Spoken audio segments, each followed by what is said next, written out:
pair of juggalos? We're about to find out. They're just this way at the Dim Carnival.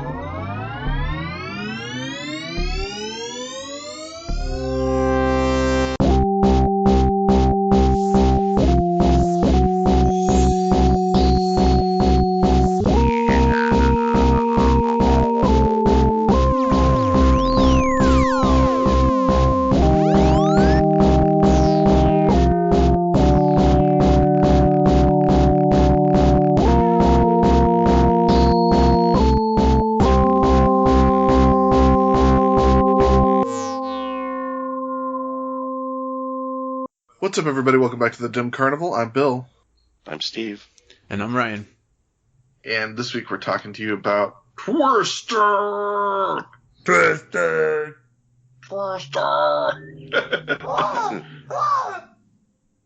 Yeah, that was good because there was a car in the background and it sounded like a chainsaw. Like a pencil. So this week we're talking to you about the first Twiztid album. And it is called Mostasteless. And there was a version of this album that came out in 1998, and there was a version that came out in 1999. And the 1999 version is the version that most people are familiar with, to such an extent that, like, I don't think any of us had ever heard the original version of Mostasteless until this assignment. But I could be wrong. I was surprised to be familiar with those songs. I don't know how I knew them. I don't know where I heard them from, but yep. Maybe Ryan heard them on some sort of collection or something, or just mix CD. Or maybe a Zune filled with all of the Psychopathic albums. Shout out to Jiggles. Let's go ahead and talk about the background of Twiztid, because we've touched on it here and there, but let's go ahead and give a little bit of a comprehensive background on the group Twiztid, made up of Jamie Spaniolo and Paul Methrick, otherwise known as Jamie Madrox and Monoxide Child. They were around, they started rapping way back in 1992, if you can believe it. There was a hip-hop trio out of Detroit called House of Crazies, Krazees, and it was Jamie and Paul, and their names were not Monoxide and Jamie Madrox back then. Jamie was called Mr. Bones, and Monoxide Child was called Hectic, Hektic. Mr. Bojangles. Dance. Mr. Bojangles' dead dog. And the third member of the House of Crazies was the ROC, which you might have heard of before, because he eventually would come into the Juggalo fold and the Psychopathic fold. But House of Crazies guys put out 5 albums before they called it a day in 1987. But House of Crazies ran with ICP for a few years, played the same sort of shows because they were one of the other few horrorcore adjacent or horrorcore acts in Detroit at the time. And when, Insane Clown Posse was getting bigger and House of Crazies was breaking up, there was a time when ICP... I'm not remembering this stuff exactly from Violent J's book, but in his telling of it, he wanted to take House of Crazies on a national tour, and they were ready to go on the tour with them. And then ROC was like, "Nah, I don't want to go on the tour. I'd rather just stay home." And so the band broke up. I think that's fairly accurate, right, Ryan? Do you remember any of that? No, that sounds correct. I think it's funny that that's just like a repeating tale of these bands of like, somebody in the group just deciding they didn't want to do it anymore. Right. Oh, you guys are about to do something really cool, like drop a record or go on a national tour? That's so... Well, I've been there. You've dropped that. You've had that. Sorry, Steve. Too soon. Yeah, but you're not the guy to do the leaving the band when they're going up. Yeah, that's what I'm saying. The three of us are like, we're something big has the potential to happen. Let me drop everything and do that. As opposed to it's weird. It's weird to me to think that there are people who are like, I'm just cool with this level right here because it's comfortable. you know. Yeah. But different strokes for different. People. Yeah, it's just frustrating. Sure. So after House of Crazies broke up, Mr. Bones and Hectic, they sent. I don't think it's possible for me to say that name in any other way. Mr. Bones. Mr. Bones. So, Hands. so they sent a demo tape to Violent J, which had them and their buddy, who's named Blazy a Dead Homie, and that group is called ISI. Are you guys aware of what that stands for? No. ISI stands for International Superstars Incorporated.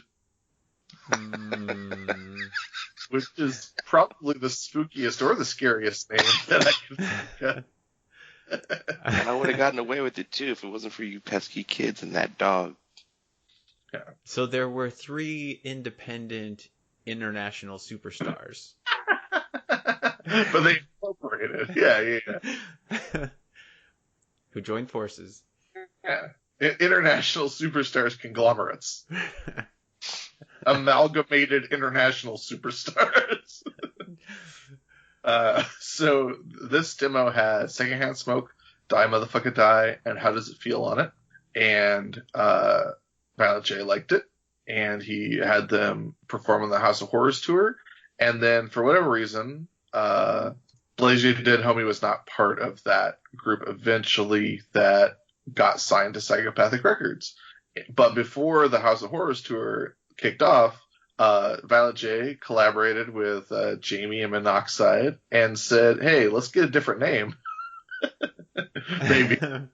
maybe let's do a name that is closer to like what you guys are actually sound like, because like International Superstars Incorporated sounds like it would sound like Len, you know? Right. It sounds like it would be like. It sounds like a guy in a Kangol hat runs out on stage. He's like, "My name is Jamie, and I'm here to say I love hip hop and in an old school way." Well, so I grew up in suburban San Diego. I grew up in a pretty affluent neighborhood, like a lot of golf courses in that community. And there was a quote unquote gang of dudes that was in our school. And they were called MPI, which stood for Multiplayers International. Oh no. Wait, so like they worked in different formats? Like one of them was named VHS and one of them was named Compact Disc. Oh man, Compact Disc would be an amazing name for a rapper. One of them was Beta. Yes. I'm Beta and I'm here. And Yeah, now to I'm me, not. that's what it sounds like, is a suburban, affluent. Multiplayers? They would drive their golf carts around. Wait, Multiplayers International? Multiplayers International. They definitely never played outside of San Diego, right? And they were all from Poway. It was a gang. Yeah, no, I mean, yeah. Rancho It was Bernardo. a gang? Yeah, a gang. I thought you meant like a gang of like rappers. No. Like a it was crew. A gang. No, these are guys that peeled cats. Oh. I don't know, man. They like beat people up or whatever at parties. They were super cool.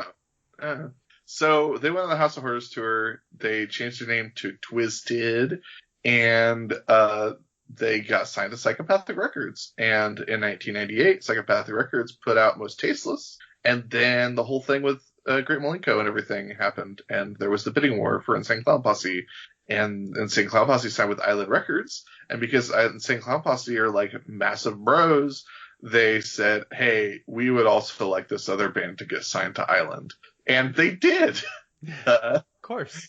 Yeah, Twiztid got signed to Island Records, and so they pulled the original version of Mostasteless in 1999. And then they released it again on Island with a different cover art and a different track listing and new songs. There are a couple tracks that were left off of the reissue because the samples weren't cleared. because you can do whatever you want on Psychopathic Records, but not so much on Island. And when Mostasteless actually got some fairly decent reviews by Psychopathic Records stuff standards, but it amazingly, guys, it peaked at number 8 on the Billboard Heatseekers chart, and it peaked at number 149 on the Billboard 200. So did pretty decent. Later, Twiztid would go on to have actual like number 1 album. But it's almost like they're talented. Yeah, almost. We'll get into that. Let's talk about the cover art real quick, guys. Okay. The original Mostasteless had the big twisted lettering that looks like somewhere between like corn and like Jefferson Airplane. Like, it could be an acid trip, or it could be like super edgy and like twisted, and maybe I'm a serial killer. So the original cover had a picture of the two guys in hoodies and no makeup, because they were not wearing makeup yet at this time, and they're standing in front of a big void or a wormhole, and they got like white contacts in, and Jamie's like pointing up at the sky, and it says Mostasteless. And this cover art, it doesn't look like there was a lot of effort put into it. Yeah. I mean, there was probably actually a lot of effort put into it, but it comes off as pretty amateurish. Yeah, there's not too much going on in this photo. Not a lot of thought put into it. And it's also like, it doesn't like, what is it saying? What are we doing here? Like, Mostasteless, like, you name your album that when you're like, oh, we're the edgiest, hardest dudes, and we're gonna offend everybody. But then it's like, oh, we're wearing hoodies, and like, we're in space. They're and in also, the echo like, side. Yeah, and also like neither of them like looks like they know what, like that they understand what's going on either. Just both kind of like, huh? Up. Yeah. Is this? You got a camera over there or something? They hadn't perfected their look yet. They were still working it out, you know. Sure. And I don't even know if they had like the little twisty tie hair dealies that they would become so known for yet, because got hoodies on. But the Mostasteless reissue, it's got a big old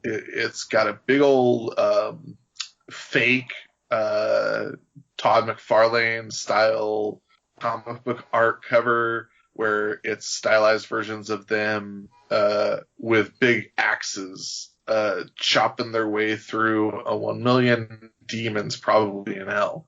And correct me if I'm wrong, but doesn't this like fold out? Like, don't the liner notes like fold out to like a bigger version of this picture? I believe that you are correct. Okay. So yeah, this is. I mean, obviously, this is what I think of when I think about the album Mostasteless. Is this cover, and it's very much a sign of like 1999, where it's like, oh, but the coolest thing that I can think of is if we got someone to look like Todd McFarlane or Evil Ernie art, and it was us axing demons. That's Mostasteless. That's the Mostasteless thing I could think of. Well, I would assume that comic books would be a big part of at least Jamie Madrox's like childhood or whatever, influential on him.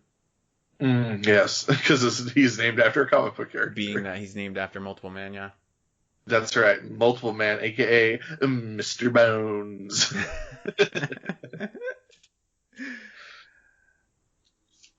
So yeah, from International Superstars Incorporated to Twiztid's Mostasteless, let's talk about the album, guys. The track lineup is very different from the original release to the current release. We're not going to necessarily go through this track by track as we do with ICP albums, but we're also not sure how long it's going to take us to talk about this, so this might end up being a two-parter. In the original lineup, in the original album, it was the Twiztid intro, Secondhand Smoke, Die Motherfucker Die, and then it gets real different, because the reissue also has Twiztid, Secondhand Smoke, and Die Motherfucker Die, but then the original album goes to a skit called Smoke Break, then Murder, Murder, Murder, and then First Day Out 98, and then Somebody's Dissing You, and then Meat Cleaver featuring Insane Clown Posse and Misery, and then How Does It Feel, and then She Ain't Afraid. So the reissue that more people are familiar with is the Twiztid intro, Secondhand Smoke, Die Motherfucker Die, and then where the original version goes to Smoke Break. This one instead goes to Rock the Dead, and then Spin the Bottle featuring Insane Clown Posse, and then Blink, and then How Does It Feel, which is somewhat similar to the first album. Then it goes to $85 an Hour featuring Insane Clown Posse, then First Day Out, and then What the Fuck, Bury Me Alive, Hound Dogs with all of Dark Lotus together, and then renditions of Reality. And the original version, so after She Ain't Afraid, it goes to What the Fuck, and then another skit called Another Smoke Break. Then it finishes with $85 an Hour and renditions of Reality. So like the songs in common are Secondhand Smoke, Die Motherfucker Die, First Day Out, How Does It Feel, What the Fuck, $85 an Hour and renditions of Reality. But the reissue also has Rock the Dead, Spin the Bottle, Blink, Bury Me Alive, and Hound Dogs, which are like maybe the best songs on the album. All of the best songs, yeah. So, but I gotta say, like, in my opinion, like, especially because I hadn't listened to the original version of the album, and I feel like there isn't really anything lost by the songs that are removed, and I think there's more gained by the songs that are added to the issue, because like for my money, like Secondhand Smoke into Die Motherfucker Die into Rock the Dead into Spin the Bottle is like a fairly unstoppable sequence of 4 songs. So one of the things about Murder, Murder, Murder, which was on the original release of Most Tasteless, that was actually recorded with the intention of being on another House of Crazy's album, their 8th album or 6th album or whatever. But ROC left the group, and the group broke up before the album was completed. And they kept that recording of Murder, Murder, Murder, but they just deleted ROC's verse. So, yeah. They're like, oh, take that out. And Secondhand Smoke, of course, samples In Vogue's Free Your Mind. So, guys, we talked about the original cover, but the cover we're talking about isn't actually the original cover of Most Tasteless. Right. There's you're talking about the one with the fetus on it? Yeah, there was one that has like a Twiztid in like a frozen drippy font. It's just Most Tasteless, and there's like a 2-headed fetus, and then like clouds in the background. So yeah, that's more in line with like what you would think of from an album called Most Tasteless. Wait, what was that? When was that released? Was that like a throwaway cover? Yeah, that was an alternate cover. And then the main cover was the one with their picture on it. So what Jeremy said is that what he points out is like kind of what you were saying, Bill, is that it's like a mishmash of recordings from different eras and different bands or whatever, which is interesting. You can sort of feel it throughout the album, but I would say you feel it less so than you might expect, considering that there's a pretty broad range of years. I would say that songs like Hound Dogs, obviously the quality of that sound is different than from a song like, I don't know, well, any of the songs on the old, right. The old release. Yeah, definitely, like, both versions definitely like flow together pretty well. I feel like the 1999 reissue does a better job of making it feel like it's a complete album. Right. It doesn't feel jarring to me to hear Secondhand Smoke and Die Motherfucker Die and go on into like Spin the Bottle or whatever. Like that, it's close enough. The quality is really good. I think that Secondhand Smoke is, I don't know, on a certain day, that's my favorite song on the album. So. Oh wow. Okay. Fair enough. I want to get into what I think might be a big discussion, but it's something that we definitely have to talk about, and something that very much jumped out to me immediately when I started listening to this album. Right. Is throughout this album, like top T to B, top to bottom, Twiztid uses a lot of slurs and a lot of hate speech, but they use the N-word in all of their songs, basically.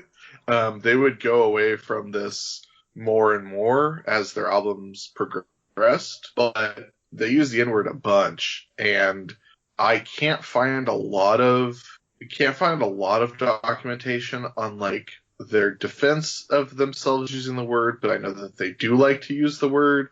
And from what I've seen, although I can't verify it, and we probably won't be able to verify it for a while on this show, but it seems as though they may have gone back to using that word more once they left Psychopathic. And they've talked a lot about how one of the main reasons for leaving Psychopathic is they're tired of Violent J wanting to or trying to control their creativity or their output.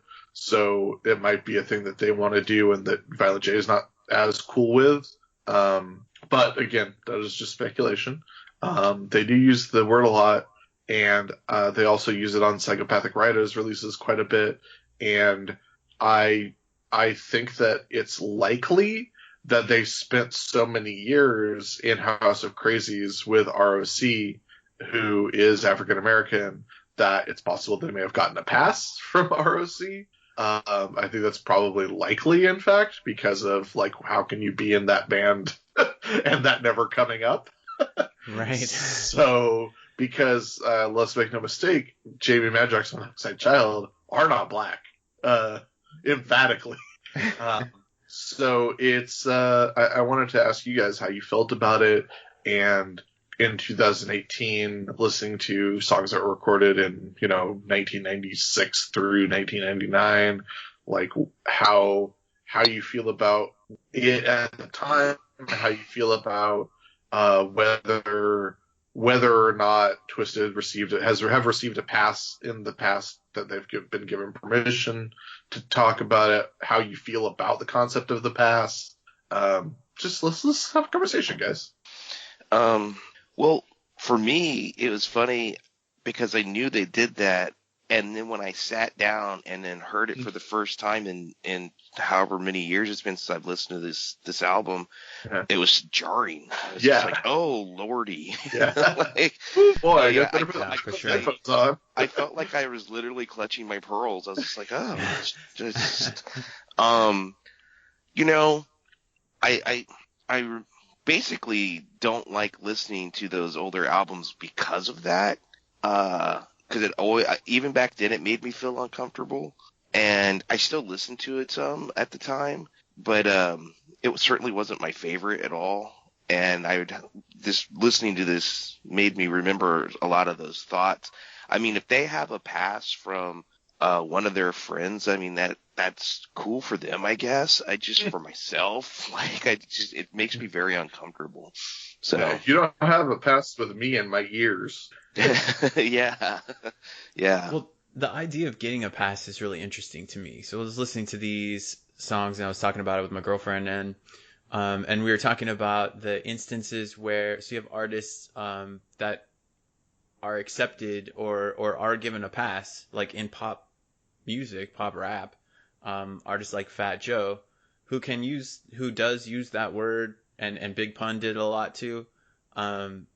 And the community, there doesn't seem to be, that I'm aware of, it doesn't seem to be controversial or anything for those artists to use it.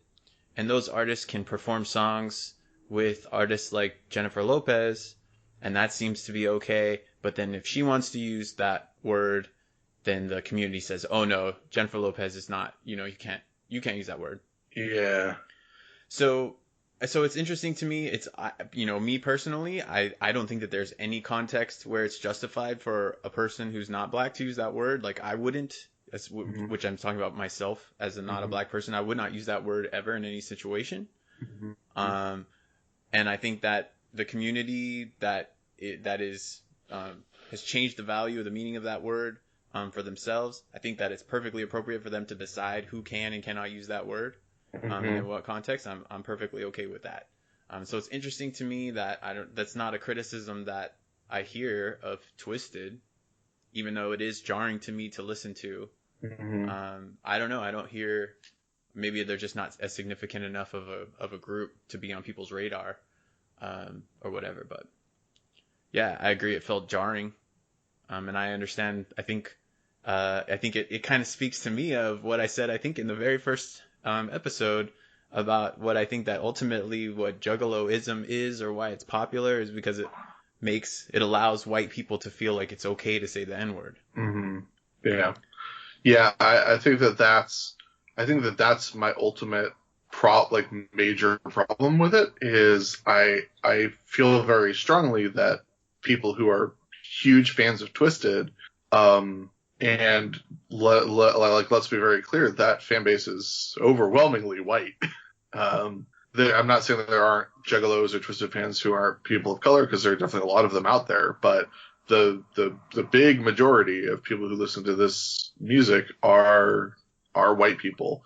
And I think that Twiztid so freely using the word, regardless of the context in which they feel justified to use the word, makes the listeners feel increasingly justified or able to use the word, because they're like, oh, it's just a word. Twiztid uses it. And it doesn't mean anything, or it's a sign of respect from Twiztid, or it's their experience. So maybe that's my experience too. I listen to Twiztid and they use it, so I should be able to use it too. Right, and I think, and that sounds pretty disparaging of me to say like that. I think that's what Juggaloism is. Like, what I mean by that is that what I feel like, or what I perceive the connection to be amongst the Juggalo family, is this like shared experience of coming up in a struggle, and dealing with difficult things, and that the family comes together and supports each other to help you get through that.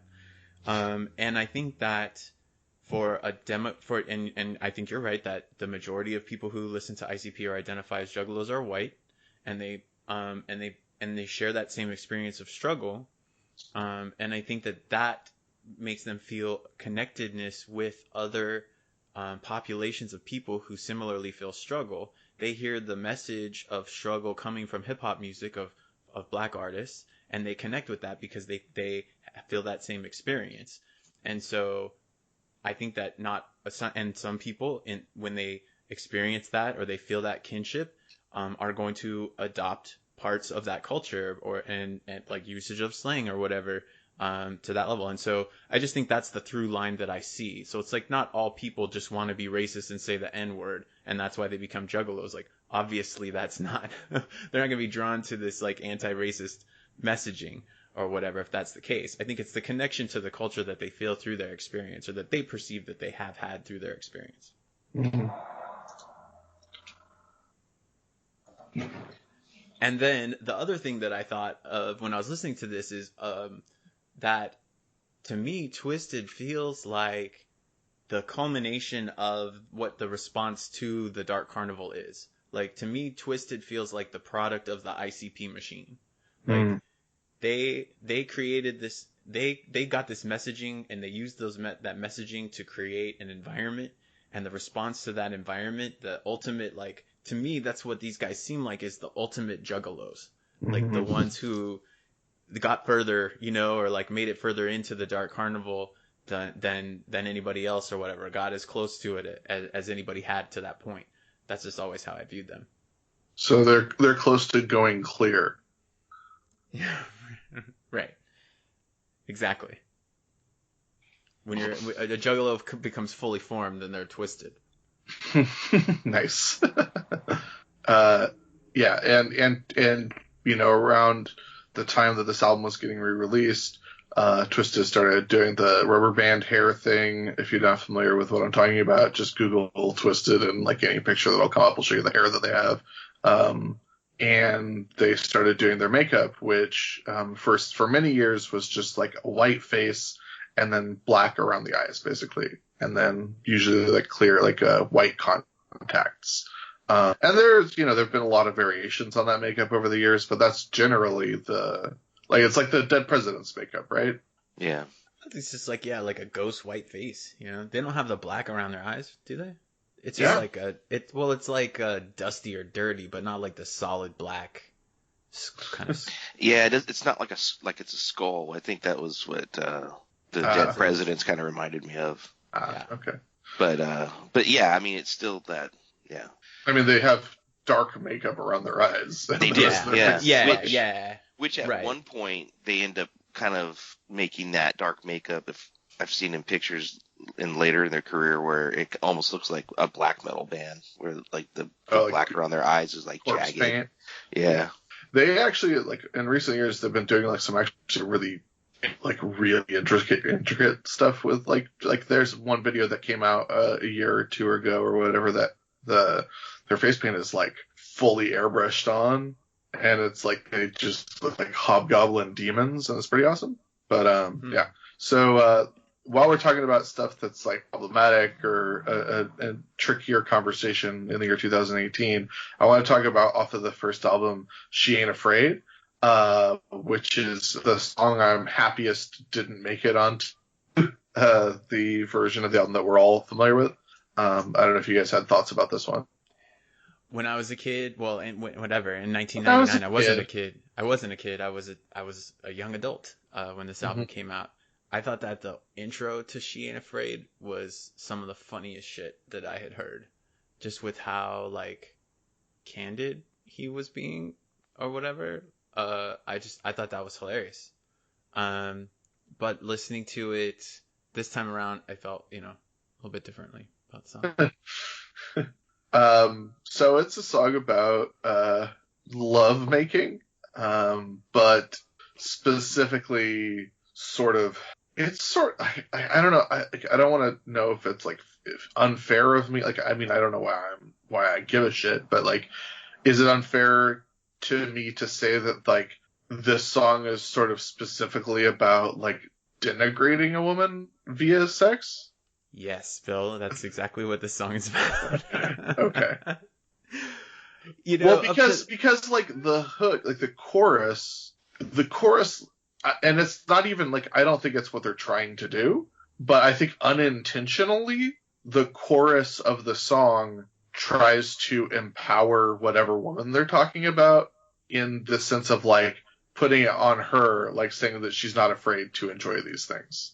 Like, like I think that's an accidental, like, I think it's completely accidental, like what they're doing with the chorus, and I think accidentally the chorus opens the song up to a reading that could potentially have this song be read as, this is a woman who's unafraid to enjoy the things that she enjoys in sex acts.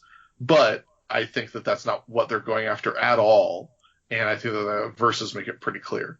It's a good transition from the discussion about using the N-word. I think that it's the same thing, or on Amazing Chuckle Brothers, when Shaggy used the Korn lyric using the F-word, that it's like an opportunity for them to say these things that are controversial, but to have an out. So by phrasing it that way, that making it her who's not afraid to do these things makes it seem like it's not bad. But when you listen to the song, all it is about is what they want is a woman who doesn't care to be objectified to whatever they want to do to it. Like, right. But I think that the minor difference, and I don't think, and in that specific example you just used, I honestly don't believe that example. I don't believe that Shaggy cared about having an out. I don't believe that he was trying to do that at all.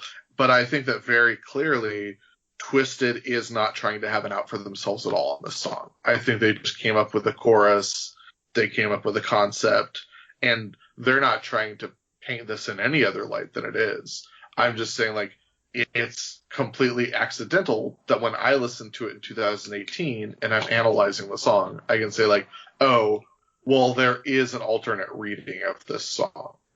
I mean, I feel like, well, I don't know. I think it's more complex than that, because I think if you ask them, then they would say it was empowering. They would say, like, yeah, I honestly really want a woman who's like that and enjoys those things and is like that. Yeah. Does she take the rubber off and then shove the rubber in her mouth?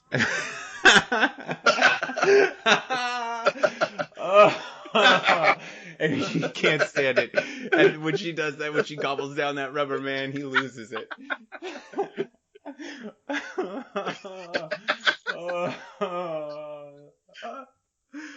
Thank you, Bill. It's the actual lyric.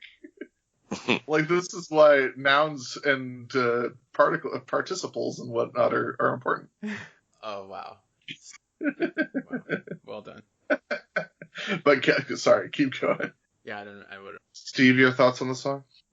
I had never heard it until doing this, so I kind of just, I don't know, just frustrated. Just like it just, how I'm not a big fan of sex songs anyways, and so it was just kind of like whatever. I'm not the biggest fan of this album, and so I at times I felt like I was hate listening to it. Mm-hmm. Like I'm gonna listen to this stupid song. No, Oh, go ahead. Sorry, Steve. I was just kind of just reiterating what Bill was saying about, like, I mean, those are the same kind of concepts. I thought. I guess I just looked at it as an out, the way we pointed out other songs before. We're like, oh, this is really messed up, but here it is. And I understand what you're saying, Bill, that they didn't. That was unintentional. I hadn't seen it that way necessarily. But you make a really great point as to why.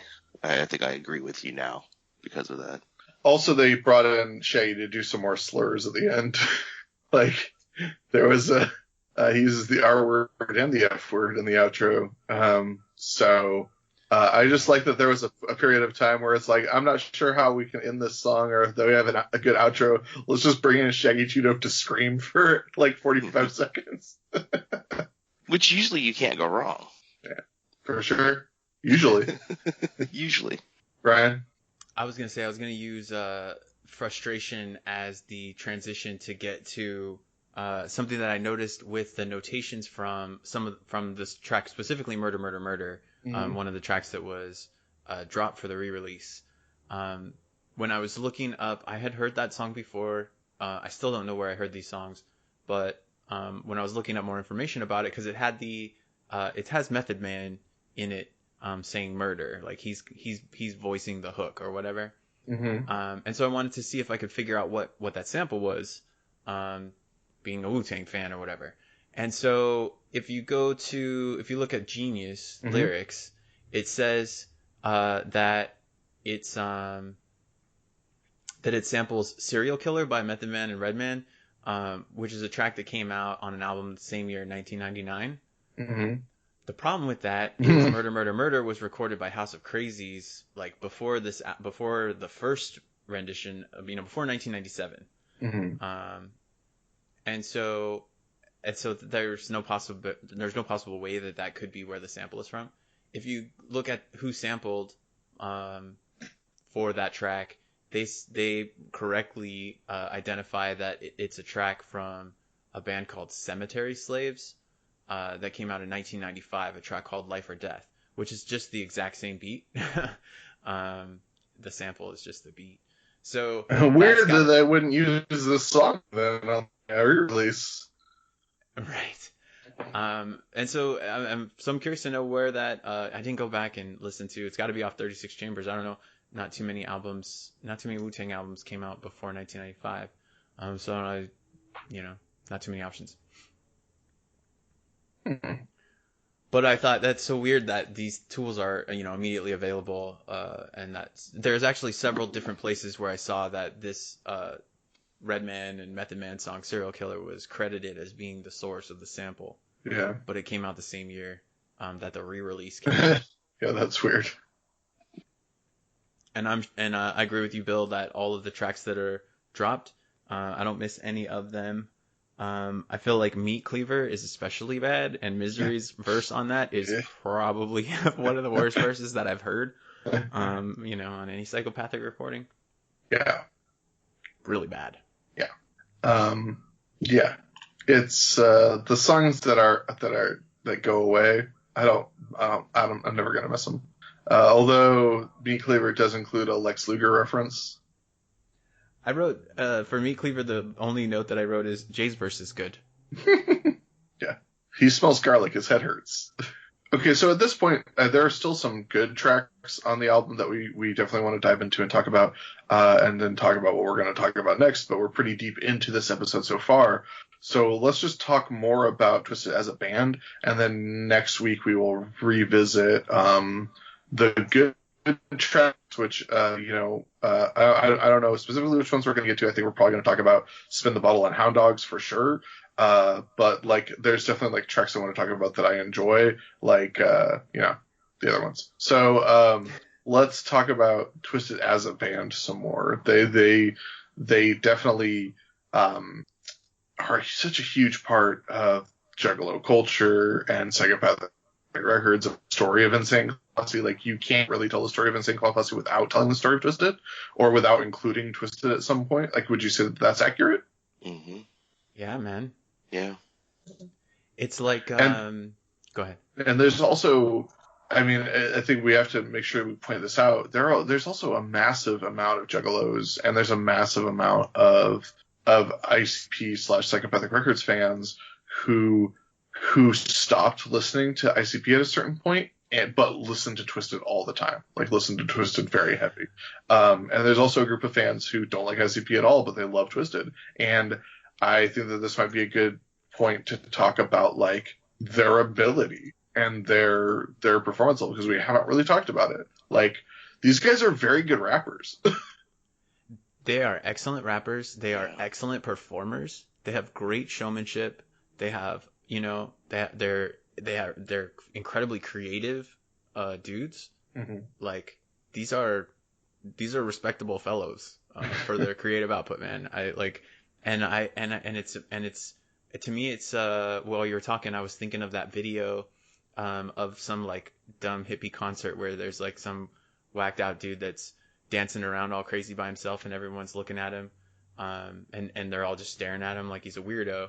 And then another person comes in and starts dancing with him, and then everybody realizes like, oh, that's okay thing to do. Mm-hmm. And then it turns into this huge dance party of like everybody having a good time. Mm-hmm. And that's a human psychological effect. Mm-hmm. That one person can be doing something, but we're not usually swayed to action by the first person that does something. It's when the first person who identifies as following that person or validates what they're doing, that makes it compelling to us as humans. And so that's what it felt like to me it felt like, holy shit. It's like not only is there ICP just doing their own thing or whatever, and that's all that there is, and that's all it's ever going to be, but like, here comes another thing that is just as good, and they're connected or whatever, like it's spreading. Mm-hmm. And it just seems so exciting to me. And I bought the records, right? I bought Jekyll Brothers, I bought Mostasteless in preparation for seeing them in concert for the first time. And by the time I got to see them for the first time perform, I already had this whole album memorized, so that when they were up on stage, it was there was no what's the word I'm trying to say? It was like it just flowed. Like the show was from the start, their song started, Twiztid started, ICP come out, and it's all and it just flows across. Like, there isn't any real break or whatever. Well, I guess they did when we saw them play Dark Lotus. They did do like curtain drops or whatever, right? Was Twiztid with them at that show? Yeah.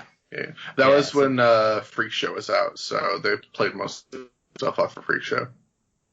I feel like on the Psychopathics from Outer Space was the tour that I saw ICP and Twiztid on for the first time, and I felt like there were, in the middle of Twiztid set, ICP came out and did, I don't know if they did $85 or one of those songs, and then ICP goes back out, and then they do the stage set switch, and then Twiztid comes out. So it felt like it was more mixed together or whatever than like standalone performances or whatever. And that was also really cool. Mm-hmm. Yeah, when there's and I don't know if we're ever going to see it again, but when there's like a ICP and Twiztid tour or like a Psychopathic Records tour, it definitely all feels like one big thing, as opposed to like what we saw recently, Ryan, where it's like, here's some unrelated bands, and then ICP comes out at the end. Right. Or like Steve, when we saw them in San Francisco with Pete, and like Head PE was like playing with them and stuff. Like, yeah. Where it's just like, everyone's like Juggalo with Jace, and like everyone's like cool and having a good time, but then everyone's just waiting for ICP to come out. Like, that Dark Lotus tour that we saw was just like, oh, this is one big thing. Yeah, man. And at the Gathering, it was like that too. Yeah. Well, it was sweet the way we saw them, because it was like Blaze and Anybody Killer, right? Mm-hmm. ABK. Yeah, I couldn't think of his name. I could think of the name, but I couldn't think of the acronym. So like they came out and did their set, then Twiztid, and then ICP, and then they all come out together as Dark Lotus, and I thought that was really awesome. Yeah, it was a very, very good show. But yeah, would you? So like, I think that the way that we would rate ICP as MCs, as rappers, like I feel like personally I would rate them like they're good and they're way better than you might think, or they're way better than whatever you have in your mind of Insane Clown Posse if you're not really familiar with the band. And maybe if you are familiar with the band, they're probably better than you remember. Well, right. They're good rappers. But I would say that Twiztid are excellent rappers. They're great rappers. They're very good. But here's my question is, and this may sound super fucked up, and it may be fucked up for me to say, but I don't care. Would you say that if you're ranking ICP, or if you're ranking Twiztid, or if you're rating Twiztid, or if you're grading Twiztid, would you say that they're really good white rappers, or they're just good rappers? Like, on a scale of like white rappers, they're like near the top, I would say, but are they so good that it doesn't matter? I don't know. Yeah, I don't know how to judge that criteria. Yeah.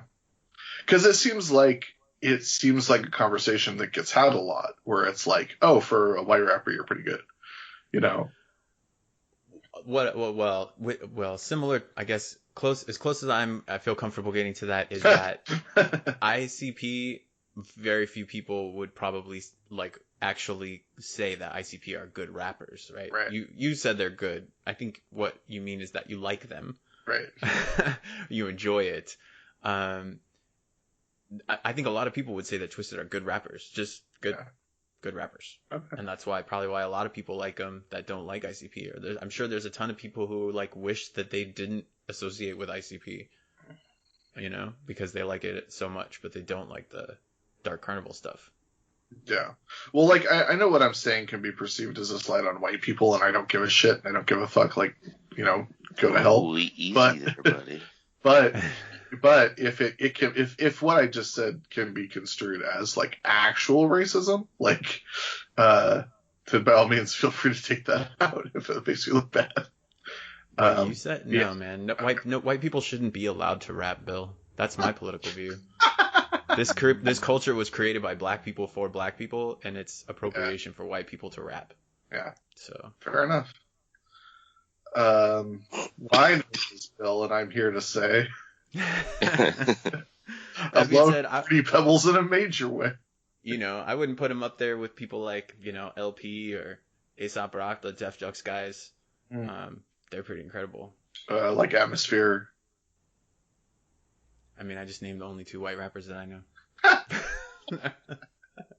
Well, you know, I like think R.A. the Rugged Man, and you know, Right. Another white rapper who uses the N-word, right? I don't even know who's really white anymore. Yeah. I'm not trying, you know. Fair enough. Like, there was a debate among all of us for like a very long time about whether Blaze You Did Homie is a person of color. It's hard. Yeah, I don't know, man. I think for the record he isn't. All right, I think they're all white. Except ROC. Good job, ROC. Good job. Well, way to go, you did it. So. I was going to say, kind of like along the lines of taking it back to better rappers or who's better or whatnot between ICP and Twiztid. I have a huge bias, and I have this weird thing about myself where, like, if I get into a genre of music, I usually cling to the first group I've heard, and anything that spins off of it I'll think is cool, but I won't, like, put an effort into it. And even if, like, other bands end up being technically more like sound and are better musicians or whatnot, I still will like what I heard first. Mm-hmm. And I think that's definitely something that happened with me and liking Twiztid, where I was just like, yeah, Twiztid's cool, but it's like what you said, they're like the ultimate juggalos. And so they always just seem like if Shags was Violent J's little brother, well, it was like Twiztid were like their little cousins, you know, and it kind of like didn't give Twiztid a chance in my brain ever to be a separate entity. I mean, I think later on I did listen to, because there are some albums later on that I'm really like, these are some cool songs, and ICP's not on it, so I was eventually able to kind of differentiate them, but that was rare for me. Usually I can't do that, and so yeah, I don't feel like I ever gave Twiztid a real fair shake, and I think that it's possible that like living, because I think a lot of people feel that way, and I think that that's probably the reason why there's, there'll be years of animosity between the two groups, is because like imagine being Twiztid and being like, we have been doing this as long as this other group has been doing this, and like we're really good at what we do, and we like believe in what we do, and we have confidence in ourselves, but we never got the exposure we got until we hooked up with these guys, and then these guys helped shape what our band is and what we look like and what we're supposed to be. But we and people look at us like we're just the weird cousin or the younger brother, and there are some people who like us way more, but the majority of people view us as like, oh, that's cool, we're also here. And I can imagine that living with that for like a couple decades would be like, this kind of blows. We'd rather just do what we want to do for a while. Yeah. Yeah, and I always thought of them too as being younger. I always felt like they were closer to my age, I guess. Me feeling like I was a few years younger than ICP. But I was surprised to learn that they're basically the same age. Monoxide Child and Jamie Madrox are approximately the same age as Shaggy 2 Dope and Violent J, respectively. Yeah. Well, Jamie Madrox is 42, Monoxide Child's 45, and J is 46. So, like, they're exactly the same age as ICP, basically. Yeah. Because Shaggy 2 Dope's 43. So, yeah, they're like, Monoxide's as old as Jay, and Jamie's as old as Shags, or Shaggy Dope, as I call him. Shaggy Dope. Yeah, so, yeah. Oh, no, it's just the other thing that I wanted to say is, and seeing them in concert, or listening to these songs, was really reminding me of the first time that they came out on stage, and seeing them, and the way that their setup was, and they had their regular, kind of simple, Twiztid, aesthetic, but then they had two backup dancers, which was Michael Myers and Jason Voorhees. Ah, that's right. And they both had axes or sledgehammers, I can't remember, and they just kind of like do the same shuffly dance back and forth until the choruses, and then they come out and interact with the audience a little bit and then go back. And so as soon as it started playing, I immediately started doing that same Michael Myers dance or whatever. Was a really good show, man. Very fun. Yeah, actually, I forgot that that's another important part of this Twisted Mythos, because, we've talked about in like, I tend to get fixated on like when there's a song of ICP that comes up, and I'll tend to be like, oh, are they labeling themselves as serial killers in this song, or like ICP serial killers? But like, that's just something that will happen from time to time with ICP. But like, part of Twisted's thing is that they are serial killers. Like, serial killer, KILLA, like Twiztid are serial killers. Like, that's their thing. Like, that's part of their mythology. So that's another important thing to remember about Twiztid. All right, so shall we cap this one Jamie here? Madrox is Batman. Oh, yeah. Oh, that's right. And Monoxide is Robin. That Twiztid Batman logo, when that thing came out, I was like, oh man, these guys are firing all cylinders. They're doing everything right. They can do no wrong. Right. All right, Batman crossover. let's cap it here, and then next week we will come back and we'll talk about the good tracks off of Mostasteless. I mean, your mileage may vary, obviously, but these include songs such as Secondhand Smoke, Die Rock the Dead, Spin the Bottle, and maybe What the Fuck, Hound Dog, motherfucker. Bury Me Alive, and Hound Dogs. So we'll talk to you next week about all that. Until then, you can check us out on the Instagram, on the Twitter at Dim Carnival. You can email us dimcarnival@gmail.com. And until next time, I'm Bill. I'm Steve. And I'm Ryan. And don't eat rubbers. Cool.